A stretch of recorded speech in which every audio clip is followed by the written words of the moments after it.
Next gen நேயர்கள் அனைவருக்கும் வணக்கம். வாழ்க வாழ்க வாழ்க. நான் உங்கள் ஜோதிடர் ஓம் சக்தி ராஜா. ஓம் ஸ்ரீ ஸ்ரீங் சிவயவ சிவாவா சிவரூபிணியேவா. ஓம் சக்தி தாயே போற்றி. சர்வம் சக்திமயம். அகிலாண்ட கோடி பிரம்மாண்ட நாயகி உமையனுடைய அருளோடும் உங்களுடைய பேரன்பும் ஆதரவோடும் தட்சிணாயன காலத்தில் நம்ம என்னெல்லாம் பண்ணலாம், என்ன மாதிரி காரியங்கள் நாம் பண்ணணும் முதல்ல. ஏன்னா தட்சிணாயன புண்ணிய காலம் அப்படின்னு தான் சொல்லப்படுது, உத்ராயண புண்ணிய காலம் அப்படின்னு தான் சொல்லப்படுது. தட்சிணாயனம்னா என்ன, உத்ராயணம்னா என்ன அப்படின்ற ஒரு கான்செப்ட் வருது. அப்படின்னா ஏன்னா பல சித்தர் பெருமக்களும் ஞான பெருமக்களும் வாழ்வியல் அறிஞர்களும் வாழ்ந்து சென்றவர்களும் சொல்கின்ற விதிகளை தான் நம்ம இன்றளவும் பின்பற்றின்னு இருக்கோம். அதில் எந்த மாற்று கருத்துமே கிடையாது. அதனுடைய வடிவமைப்பு தான் வெவ்வேறு விதமாக நம்ம வடிவமைக்கிறமே கண்டி தத்துவங்கள் என்னமோ ஒன்று தான். இது நாள் வரைக்கும் அப்படி தான் நடந்துட்டு வருது.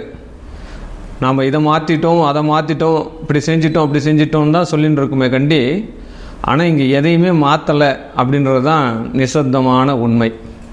ஆமாம், இந்த கிரகங்கள், இந்த கிரக பாவங்கள், கிரக காரத்துவங்கள், கிரக தசாபுத்திகள், இதெல்லாம் என்னென்ன பண்ணணுமோ அதெல்லாம் கரெக்டாக பண்ணிட்டு தான் இருக்கும். எப்பயுமே நாம் தான் ஏதாவது ஒரு விஷயத்தை போட்டு குழப்பின்னு கிடப்போம். அதனால் பயணத்தை தான் அயனம் அப்படின்னு சொல்கிறாங்க. இந்த சூரியனை மையமாக வைத்து சொல்லப்படக்கூடிய விஷயங்கள் தான் உத்ராயணம், தட்சிணாயனம். ஒரு ஜாதக விதியில் விதி, மதி, கதி அப்படின்னு தான் ஒரு பலன் நாம் எடுப்போம். முதல்ல பிறந்த நேரத்திற்குண்டான லக்ன புள்ளியை மையமாக எடுத்துட்டு சொல்லக்கூடிய விஷயந்தான் விதி. மதி சந்திரனை மையப்புள்ளியாக வைத்து லக்ன பாவகமாக சந்திரனை பாவித்து அந்த பாவகத்திலிருந்து அதற்குண்டான பலன்களை எடுக்கிறது தான் மதி அப்படின்னு நம்ம சொல்கிறோம். இதில் கதி, இது ரெண்டுத்துலேயுமே ஒரு ஜாதகம் புலப்படலை, நம்மளுக்கு ஒன்றும் பெருசாக தெரியல அப்படின்னா சரி, கதியாவது இருக்கா? அப்போ சூரியனை மையமாக வைத்து சொல்லக்கூடிய விஷயங்கள் தான். இன்றளவு மேலை நாடுகளில் சில சாஸ்திரங்கள் கடைபிடிக்கிறா அப்படின்னா சூரியன் தான் மையமாக வைக்கிறா. சூரிய பஞ்சாங்கம் அப்படின்னு தனித்துவமான ஒரு பஞ்சாங்கமே இருக்குது.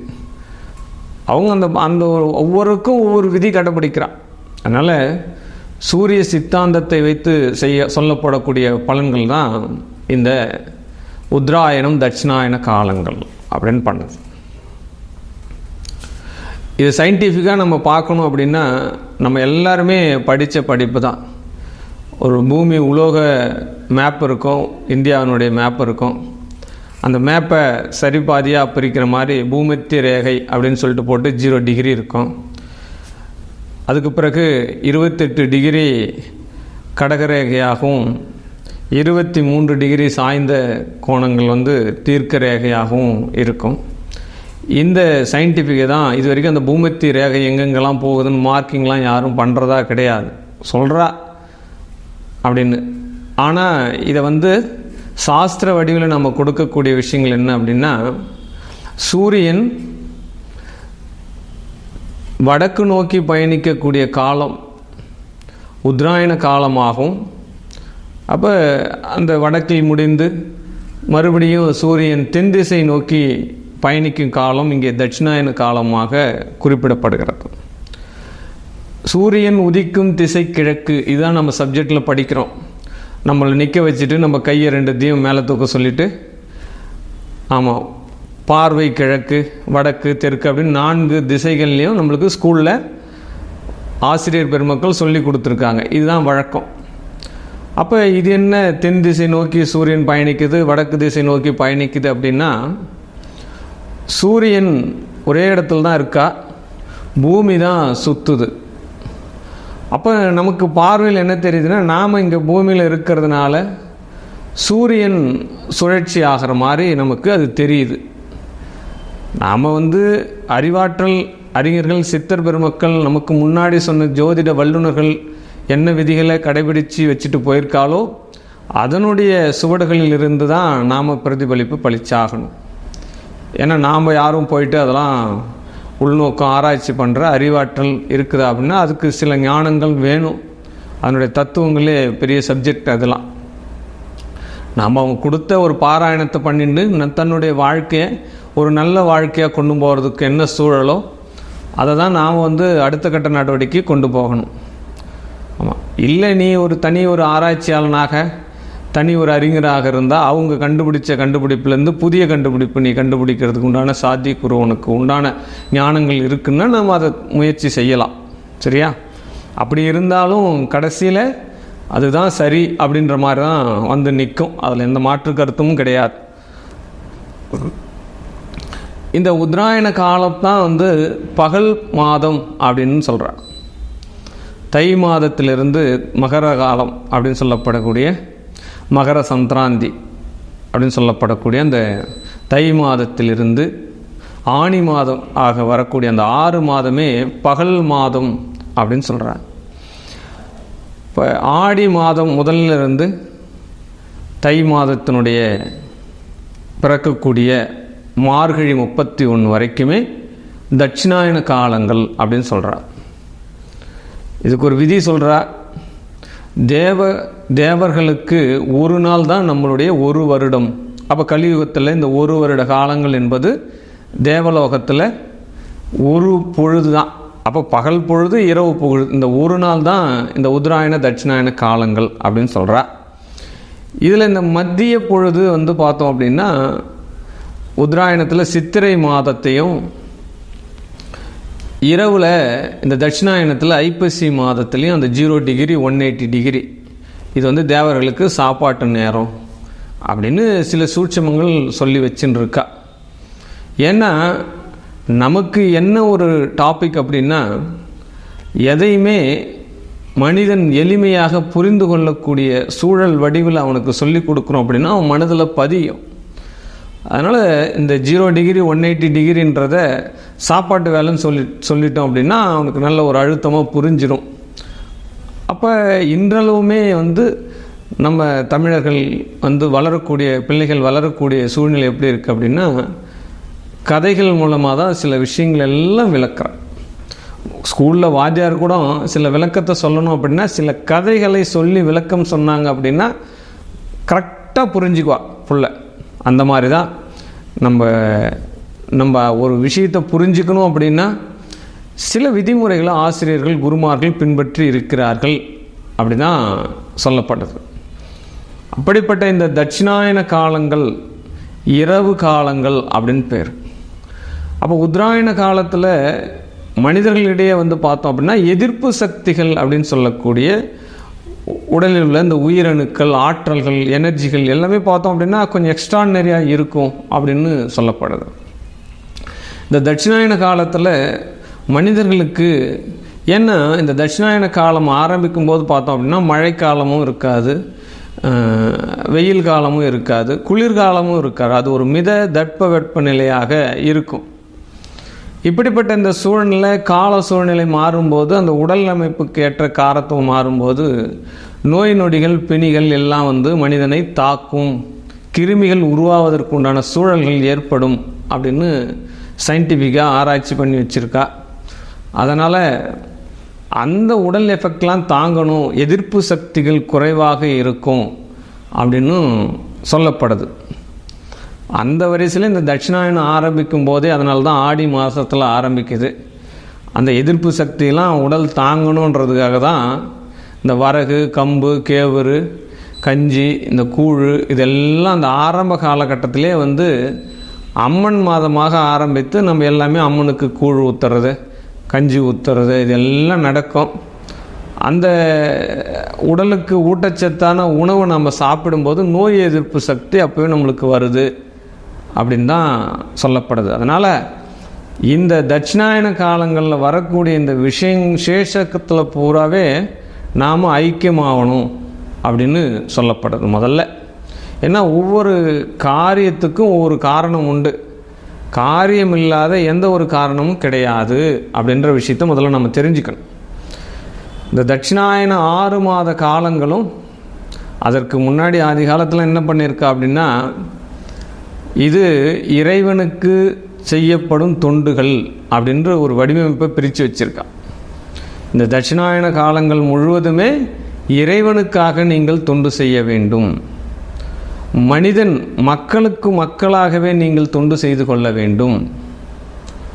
அப்போ உங்களுடைய ஆற்றலை வளப்படுத்தி கொள்ள வேண்டும். இதுக்கு தான் இந்த தட்சிணாயனமே உருவாகியிருக்கு. உத்தராயண காலத்தில் இங்கு ஏற்படக்கூடிய இந்த வடிவங்கள், ஆற்றல்கள், சக்திகள், எனர்ஜிகள் இதெல்லாம் பிரதிபலித்து உங்களுக்காக நீங்கள் இந்த உத்தராயணத்தை செயல்படுத்தி கொள்ளுங்கள். அப்போ வீடு கட்டுறதாகட்டும், திருமணமாகட்டும், ஒரு நல்ல ஒரு விசேஷ விஷயங்களாகட்டும், தனக்காக செய்து கொடுக்கக்கூடிய காலம், தங்களுக்காக, தன்னுடைய குடும்பத்திற்காக, தன்னுடைய பிள்ளைகளுக்காக, மனைவிகளுக்காக ஒரு காரியம் செய்யணும் அப்படின்னா உத்தராயணத்தை பயன்படுத்தி இருக்கிறார்கள். இப்போ தட்சிணாயனத்தை எதற்காக பயன்படுத்தணும்? நம்மளுடைய ஆற்றலை வளப்படுத்தி கொள்வதற்காக. ஆதி காலத்தில் யாராவது ஒருத்தர் சொல்லுவாள், நம்ம கதையில் படிச்சிருப்போம், முனிவர்கள் போயிட்டு 1000 ஆண்டுகள் தவம் புரிந்தார்கள், காட்டில் போயிட்டு 1000 ஆண்டுகள் தவம் புரிந்தார்கள், ஊசி முனையில் நின்று கொண்டு தவம் புரிந்தார்கள், ஒற்றை காலில் நின்று கொண்டு தவம் புரிந்தார்கள். இதெல்லாம் நம்ம என்னைக்காவது கண்களால் பார்த்துருக்குமானா அதுக்கெல்லாம் காரணம் கிடையாது. அந்த நிலை நம்ம உணர்ந்தால் மட்டுமே அந்த ஒரு விஷயத்துக்கு நம்ம போக முடியும். அதற்காக அதெல்லாம் நடக்கலை அப்படின்றதெல்லாம் நம்ம சாத்தியக்கூறு கிடையாது. அதற்குண்டான வரலாற்று சுவடுகள் இன்றளவும் இருக்கிறது. அதற்கான அடையாளங்களும் அங்கங்கே இருக்கப்படுகின்றன என்றுதான் நிசப்தமான ஒரு உண்மை. ஆமாம், அப்படிப்பட்ட அந்த சூழ்நிலையில் இந்த தட்சிணாயன காலங்களில் நம்மளுடைய எனர்ஜி, நம்மளுடைய சக்தி, அப்போ ஒருமித்த கருத்து, ஒன்றோடு ஒன்றாக இணைந்து, கூட்டாக இணைந்து, மக்களோடு மக்களாக இணைந்து, அங்கங்கே நிறைய குழுமங்கள், ஒரு கை தட்டினால் ஓசை இல்லை, ஆனால் பல கை தட்டினால் பலமான யோசனை, அப்போ ஓசை வருது. இந்த மாதிரி விஷயங்கள் எல்லாம் செய்யணும் தான் இந்த தட்சிணாயன காலங்களே முதல்ல நம்ம உருவாக்கப்பட்டிருக்கிறது. சாதாரணமான விஷயம் அல்ல, இது அறிவாற்றலான விஷயம், ஒரு ஜோதிட சாஸ்திரத்துக்குள்ளே இருக்கக்கூடிய விஷயம். ஆனால் இதையெல்லாம் இப்போ இருக்கக்கூடிய நாம் கடைபிடிக்கிறோமா அப்படின்னா அங்கே ஒரு கேள்விக்குறி தான். அதெல்லாம் யாரும் கடைபிடிக்கிறது இல்லை அப்படின்னு தான் சொல்லப்படுது. இன்றைக்கி எல்லாமே நம்ம என்ன நினைக்கிறோம் அப்படின்னா, கஷ்டப்படக்கூடாது, வியர்வை வரக்கூடாது. ஆமாம், உடல் உழைப்பு தராமல் என்னென்ன வருமானம் வருது எல்லாத்தையும் எடு அப்படின்னு தான் யோசிச்சிருக்கா. ஒரு மனுஷனும் அதை தான் யோசிக்கிறா. ஆமாம், என்னைக்கு விவசாயம் செய்வதற்குண்டான சூழ்நிலை அடுத்து போகிறதோ அன்னைக்கே உடல் உழைப்பு என்பது விட்டு விடுகிறோம் இல்லையா? ஆமாம், விவசாயி என்ன பண்ணுவான்? காலையில் பிரம்ம முகூர்த்தத்தில் எழுந்திருப்பான்.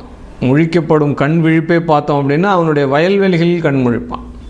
அந்த பூமியில் உழுவான், அந்த பூமியோடு பூமியாக இருப்பான். அவன்தான் தேவன், அவன்தான் கடவுள். ஆமாம், பிற உயிர்களுக்கெல்லாம் உணவை கொடுப்பவன் தான் கடவுள், அவன்தான் விவசாயி. இன்றைக்கு அந்த விவசாயி என்ன நினைக்கிறாங்க? விவசாயம் பண்ணுறாங்க, தன்னுடைய கஷ்டத்தை பிள்ளைங்க படக்கூடாது, எல்லாம் நினைக்கிறது தான். தான் பட்ட கஷ்டத்தை தன்னுடைய மகன் படக்கூடாது. சரி, அப்போ என்ன பண்ணணும்? அப்போ படிக்க வைக்கணும்.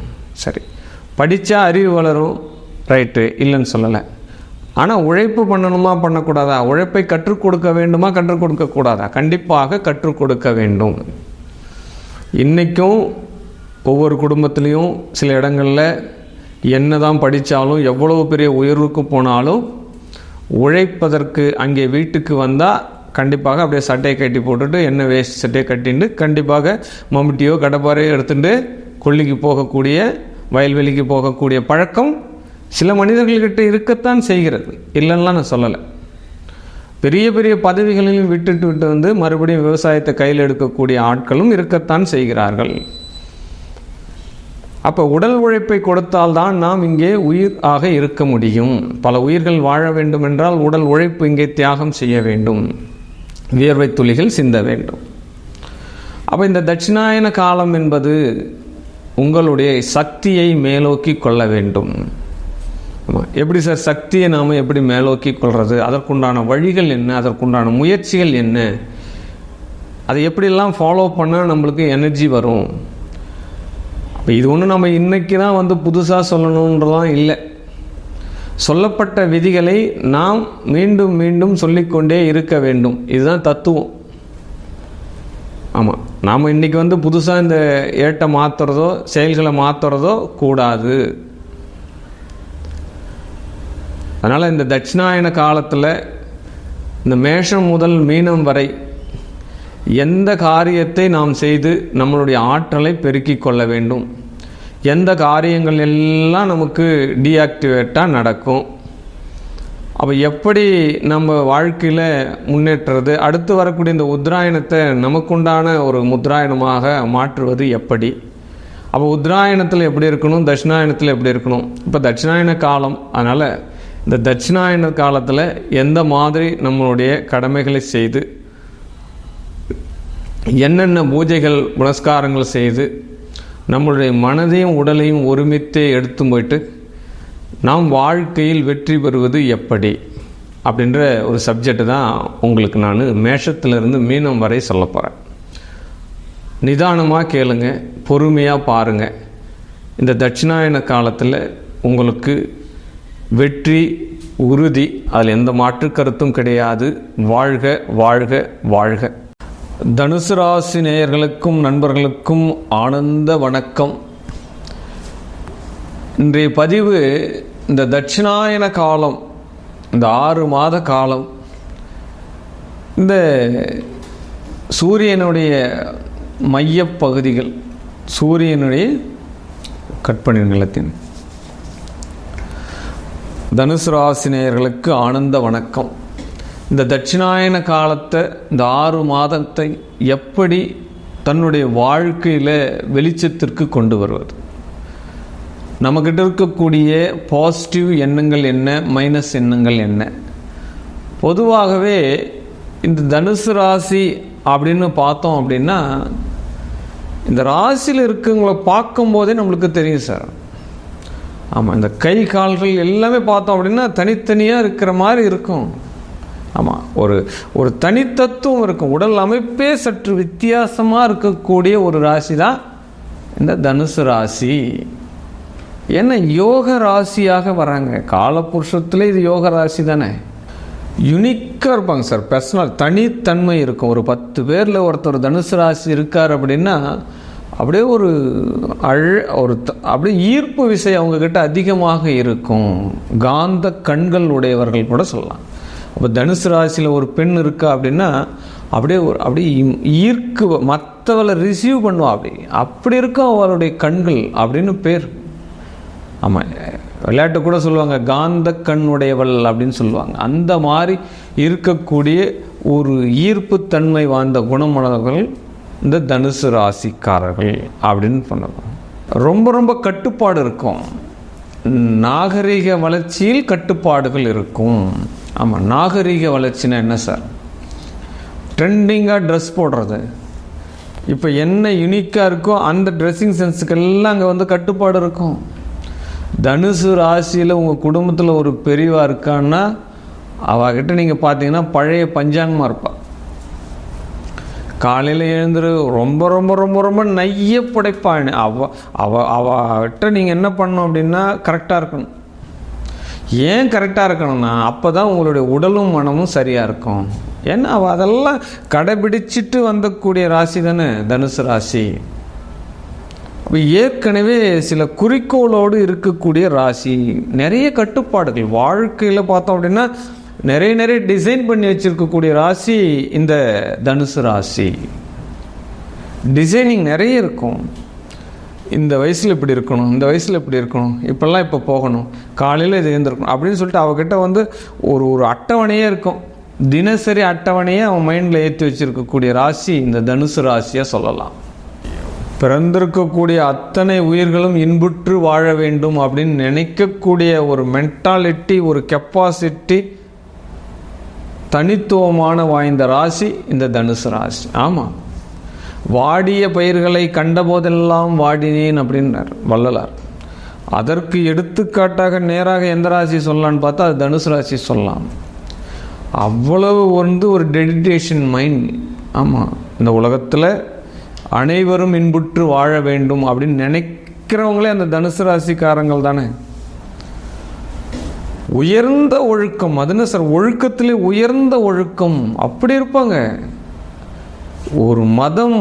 ஒரு மதத்தில் இருக்கிறார்கள் என்றால் அந்த மத நல்லொழுக்கத்தை அப்படி பிடிச்சி வச்சிருப்பாங்க. அவர்கள் ஒரு முஸ்லீமாக கூட இருந்தாலும் சரி, கிறிஸ்துவ மதத்தில் இருந்தாலும் சரி, இந்து மதத்தில் இருந்தாலும் சரி, அந்தந்த மதத்தில் என்னென்ன சாஸ்திரங்கள் தர்மங்களை கடைபிடித்து வைத்திருக்கிறதோ அதை அப்படி பற்றி கொண்டு வாழக்கூடிய ராசியாக இந்த தனுசு ராசி இருப்பாங்க அப்படின்னு சொல்லப்படுது. தன்னுடைய கனவில் கூட பிறருக்கு கெடுதல் செய்யாத ராசி எதுன்னு பார்த்தோம் அப்படின்னா தனுசு ராசி தான். ஆமாம்,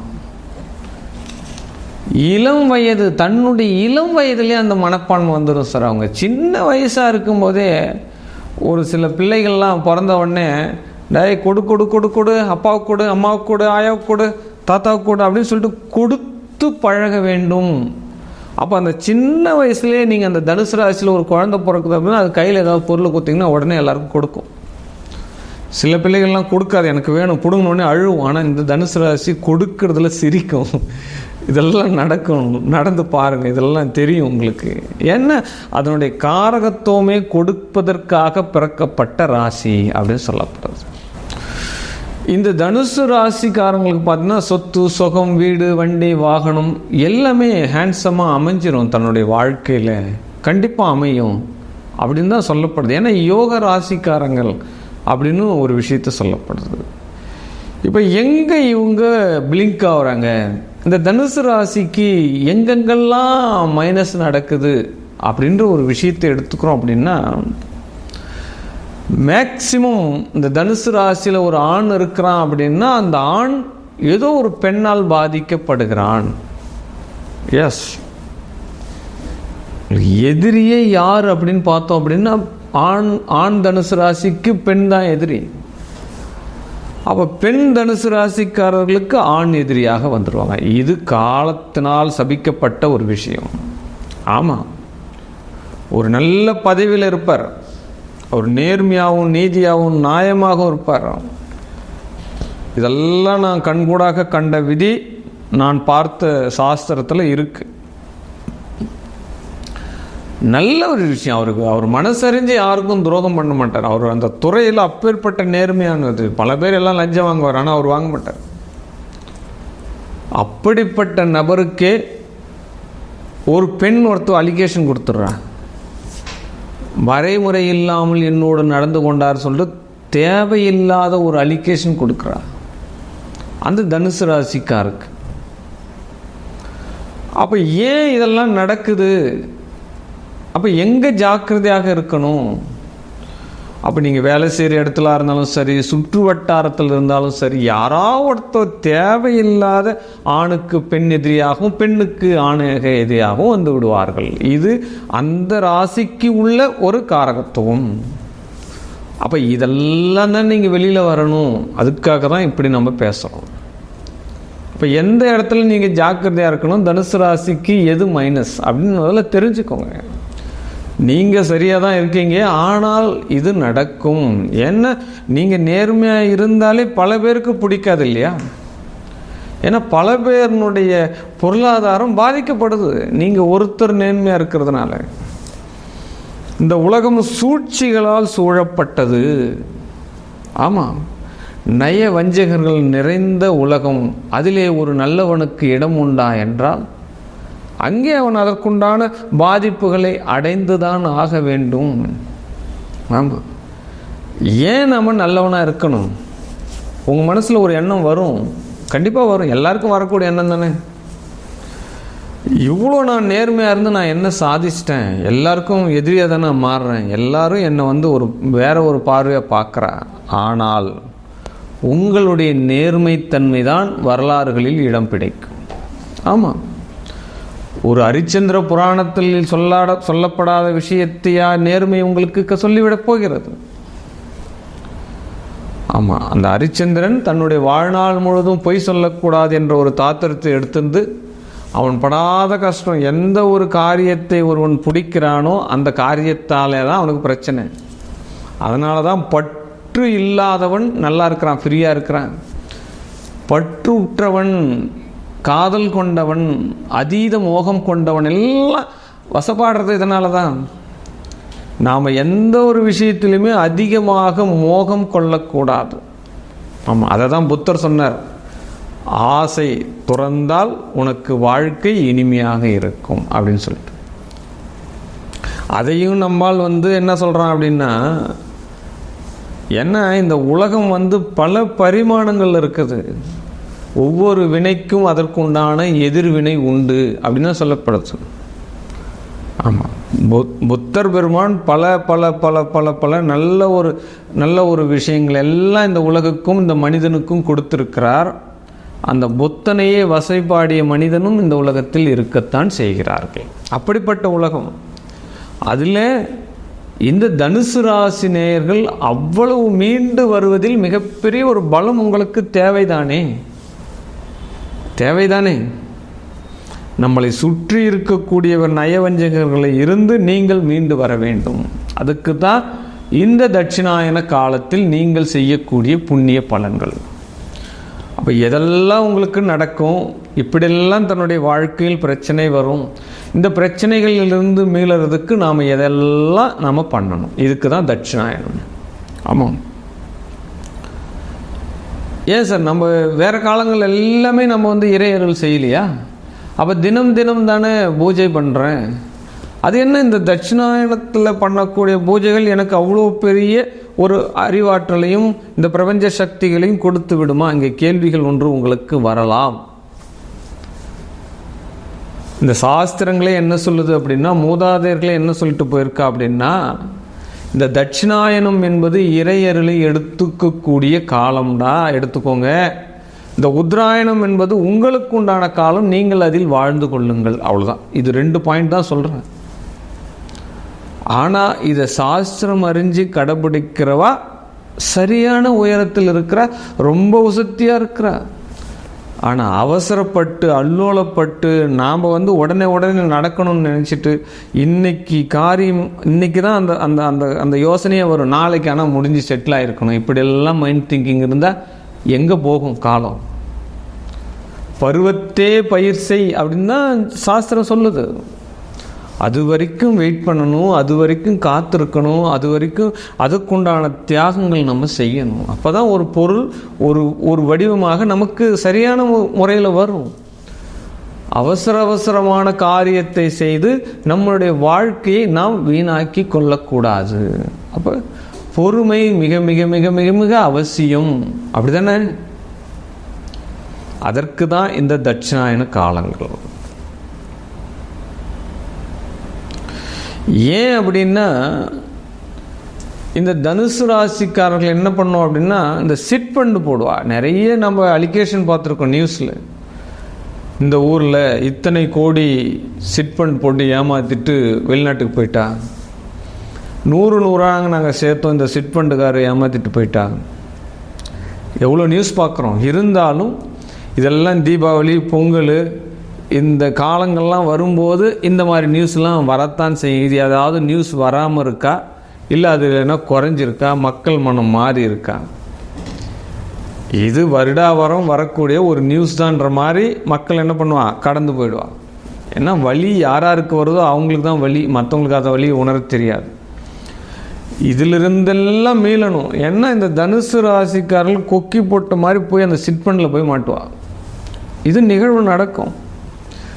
5 வருஷம் சேமித்தா இவ்வளோ பணம் கொடுக்குறேன், மாதம் கட்டினா இப்படி பணம் கொடுக்குறேன் அப்படின்ற மாதிரி. ஏன்னா இவ எறும்பு மாதிரி கொஞ்சமாக சேர்த்து பெருசாகக்கூடிய நினைக்க தனுசு ராசினர்கள். ஒரே நாளில் அப் டவுனில் போகணும் அப்படின்ற மாதிரிலாம் நினைக்க மாட்டான்.